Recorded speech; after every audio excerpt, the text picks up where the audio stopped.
കാരശ്ശേരി സഹകരണ ബാങ്ക് തർക്കം രൂക്ഷമായതോടെ ചെയർമാനെ പുറത്താക്കി.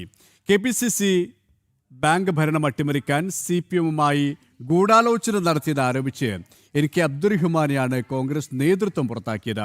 ഇതിനിടെ ബാങ്ക് ഭരണ പ്രതിസന്ധിയെ തുടർന്ന് നിക്ഷേപകരും ജീവനക്കാരും ഹൈക്കോടതിയെ സമീപിച്ചു. ഇവരുമായി KP ശ്യാം ചേരുകയാണ് കോഴിക്കോട് നിന്നും. ശ്യാം, ഈ ഒരു തർക്കം സൂചിപ്പിച്ചതുപോലെ തന്നെ പുറത്താക്കുന്ന ഒരു സമീപനത്തിലേക്ക് കോൺഗ്രസിനിടയിൽ തന്നെ വലിയ രീതിയിലുള്ള ഒരു ഭിന്നസ്വരങ്ങളടക്കം രൂപപ്പെടുന്ന സാഹചര്യത്തിലേക്കാണ് എത്തിച്ചിരിക്കുന്നത്. ഒപ്പം ഈ കോടതിയെ സമീപിക്കാനാണ് ഒരു വിഭാഗം നീക്കം നടത്തുന്നതും, അല്ലേ?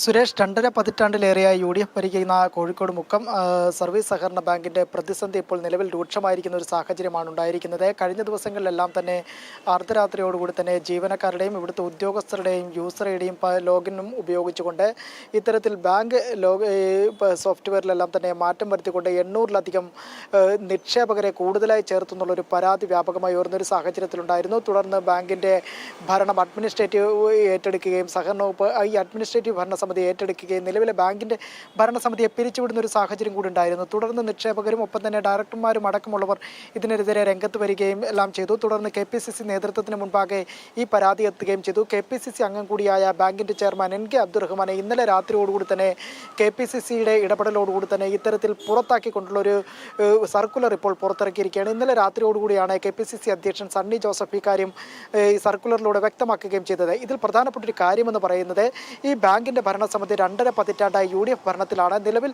ഈ അബ്ദുറഹ്മാൻ, നിലവിലെ ചെയർമാൻ കൂടിയായ NK അബ്ദുറഹ്മാൻ്റെ ഒരു സാന്നിധ്യത്തിൽ കൂടി ഇത്തരത്തിൽ കൂടുതൽ 800-ലധികം A ക്ലാസ് അംഗങ്ങളെ കൂടുതൽ തിരികെ കയറ്റുകയും ബാങ്കിലേക്ക് 24 ലക്ഷത്തോളം രൂപ നിക്ഷേപം വരുന്നൊരു സാഹചര്യം ഉദ്യോഗസ്ഥർ കണ്ടെത്തുകയും ചെയ്തു. ഇതിനെ ചോദ്യം ചെയ്തുകൊണ്ടാണ് ഇപ്പോൾ നടപടി വന്നിരിക്കുന്നത്. ബാങ്ക് അട്ടിമറിയിലൂടെ CPM-ന്റെ കൈകളിലേക്ക് ഇത് എത്തിക്കാനുള്ള ശ്രമങ്ങളാണ് UDF-ന്റെ ഒരു വിഭാഗം നടത്തിയതെന്നുമാണ് പ്രധാനമായി ആരോപിക്കുന്നത്. ഇതിപ്പോൾ ഹൈക്കോടതിയിൽ വരെ എത്തിയിരിക്കുകയാണ്. ബാങ്കിൻ്റെ 5 ഡയറക്ടർമാരിൽ ഒരാൾ ഇത്തരത്തിൽ ഇന്നലെ തന്നെ ഹൈക്കോടതിയിലേക്ക് ഇക്കാര്യങ്ങൾ ഹർജി ഫയൽ ചെയ്യുകയും ചെയ്തു. പ്രത്യേക മെസ്സഞ്ചർ വഴി ഹൈക്കോടതി ഇത്തരത്തിൽ ബാങ്കിനെ സമീപിച്ച് നോട്ടീസ് നൽകുകയും ചെയ്തു. ഇന്ന് ഇത് മാനേജിംഗ് ഡയറക്ടറും ഒപ്പം തന്നെ മുൻ ചെയർമാനും ഇന്ന് ഹൈക്കോടതിക്ക് മുമ്പാകെ ഹാജരാക്കണമെന്നുള്ളൊരു നിർദ്ദേശം കൂടിയാണ് ഹൈക്കോടതി വെച്ചിരിക്കുന്നത്. എന്തായാലും ഇത്തരത്തിലൊരു നടപടി എടുക്കുമ്പോഴേക്കും ബാങ്കിൻ്റെ ഭരണസമിതി മറ്റൊരു ചേവായൂർ ബാങ്കിൻ്റെ പോലെ തന്നെ ഇത്തരത്തിൽ ഒരു ഭരണം അട്ടിമറിക്കാനുള്ള ശ്രമമാണ് CPM-ന്റെ ഭാഗത്തു നിന്നുണ്ടാകുന്നുള്ള ഒരു നീക്കമെന്ന് ഇപ്പോൾ തന്നെ കോൺഗ്രസിനകത്ത് ഒരു വിഭാഗം ആരോപണം തുടങ്ങിക്കഴിഞ്ഞിരിക്കുകയാണ്. സുരേഷ്, കോഴിക്കോട് നിന്നും KB ശ്യാമപ്രസാദാണ് വിശദാംശങ്ങൾ നൽകിയത്.